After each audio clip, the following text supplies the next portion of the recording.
Morning guys, Joe here.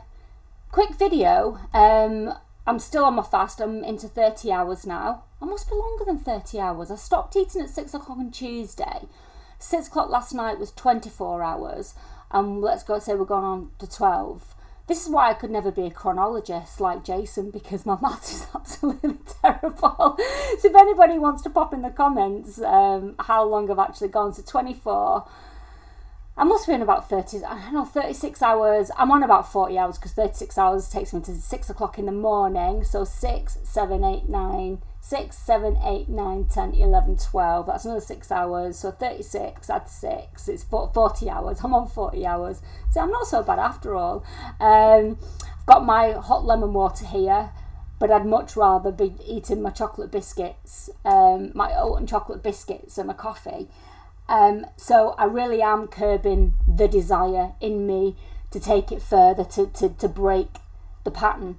And I'm hoping that when I get to 72 hours, I'm going to see if I can go further and take it further, because there are lots of health benefits from fasting, and one of those is the regeneration, which is what I mentioned in yesterday's video. And I have realised I'm becoming more and more reliant on my glasses. And for the last few days, I've been getting like this dull ache around my temples and just behind my eyes when I'm driving. And I've come to realise it's my eyes. And I'm like, I'm not going there where I need to start when I need glasses for just general day-to-day life. So that's why I'm going to try and take it further. So we'll see how that goes. And I'm not making myself any promises, and I'm not making you any promises. If it happens, it happens. If not, I will do it progressively. Hey Blue. So anyway, the reason why I was compelled to come on and do this video is because someone commented on my video yesterday about starting a UK Archaix group.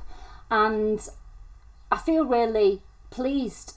And it's not from an ego point of view either. And I'll tell you the reasons why. In the Archaix group on Facebook, they're trying to get people together, and which is a lovely gesture, has mentioned my YouTube channel. So this is a video for the folk in the UK. I'm in Cumbria. Anyone who wants to connect, then message me on here. I've made myself known on Facebook now in the Archaix group. Connect. And the reason why it's really important I hate the term like minds, but I don't know what else to use. The reason why it's really important for people to connect is as you go through this journey and you become, the awakening furthers, isolation becomes even more apparent, because you realise you've got less and less in common with more and more people. And a lot of people discovered that humans, I don't even know what to phrase this as, because I learned yesterday that humans means monster. And people means slaves. So beings, let's describe ourselves as beings, sentient beings. But a lot of people in 2020 and onwards really started to realise how isolating knowing how the world operates truly is. And the further awake you become, the more of a minority you become. I mean, I can't talk willy-nilly about simulation theory and the Phoenix and Planet Nubru and the moon being an empty vessel for artificial intelligence. You appear to be batshit crazy, and even if you talk about, let's say, 911, or you know what I'm saying. If you talk to people about that, you're classed as a loony. And the isolation really became real back in 2020, when quite a lot of people started to ask questions. And there are some people that are still on that path of asking questions about how this world really operates. And then there are even less of us that have stepped away from that, who are following Jason's work, and it's actually true what Jason said. Somebody mentioned about the Great Awakening and how people are becoming more conscious, and he actually stated no, that isn't the case at all, because there's apparently 7 billion people in this world, and he's got 30,000 followers, or I think it's nearing 40,000 now. So he says it highlights the minority that we actually are. So anyway, anyone that watches this, thank you to Michelle Gleason for highlighting my channel in the Facebook group. I feel really honoured, and again, not from an egotistical point of view, from a connection point of view, because I think it's really, really important to connect with people who are going even further into the rabbit holes, if you like.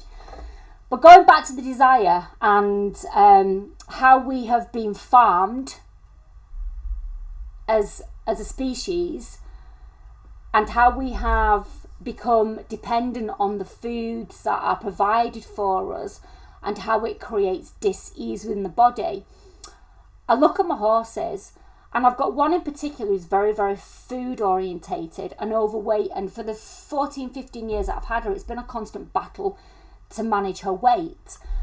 And there are all these arguments that we should feed ad lib, and because, you know, they need a constant supply of food going through the gut because of the way the gut is designed, and this, that and the other. And I'm in a constant battle with how I keep her, because she enjoys her food, and food keeps her emotionally and mentally well. But equally, if I give her ad lib hay, she becomes massively overweight, and she's got this massive gut, and she looks in full. And I've been saying for quite a number of years now that we should never have domesticated them, because we've created an unnatural environment for them. The grazing green paddocks, which most paddocks don't have biodiversity in them, and even if there are paddocks that have got biodiverse grasses and plants in them, they go for the carbohydrates, which is clover, just as we do. So then this vicious cycle starts, because the more that you eat the carbohydrates, the more the gut bacteria becomes unbalanced, and the more you begin to crave the foods that you shouldn't want. And it's exactly what's happened with them. So, and even animals, domesticated animals, you never see overweight animals in the wild. So we've all been taken away from our natural environment. And this is why there's so much disease with domesticated animals and with us. Now, I feed my cats raw meat. Yeah, I know I'm vegetarian, and you know, but I don't agree with forcing my moral values on an obligate carnivore. And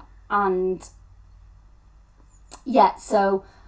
And I know there's going to be vegans out there saying, well, you know, you're moral, you're a hypocrite, because I'm well aware of the dairy industry, and I go backwards and forwards from being vegan and being vegetarian, because I'll tell you something else.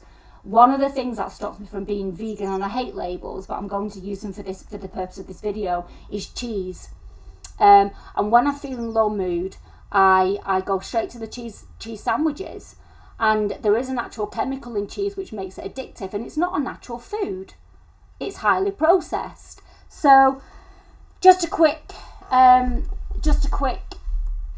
comment there regarding that. I'm well aware of my hypocrisy in all of this. So if anybody wants to come on and which I don't think anybody will, but there you go, I'm well aware of it. But I just wanted to highlight this dragon within the majority of domesticated beings, and like I say, I do include us in that as a species, because we have been farmed, and everything that is considered natural has been taken away from us. You know, we should be migrating and foraging for food and hunting, you know, if indeed that part of our history is even real, because who knows these days. But anyway, just a quick video. Anybody who watches this who's in the Archaix group, send me a message either on Facebook or on here, and let's get something together. Like I say, I'm in Cumbria, and let's get some discussions going and get the profile of Archaix out there for those of us who are not as knowledgeable as Jason and are not as articulate, and we're on this journey to learn. So anyway, thanks for listening as per usual, and I say this every time because it's almost like I'm apologising for who I am, the waffling, but it's who I am. So if you sit through the videos and you make it to the end, thank you for listening to the waffling, and I'll speak to you all soon, guys. See you later. Bye.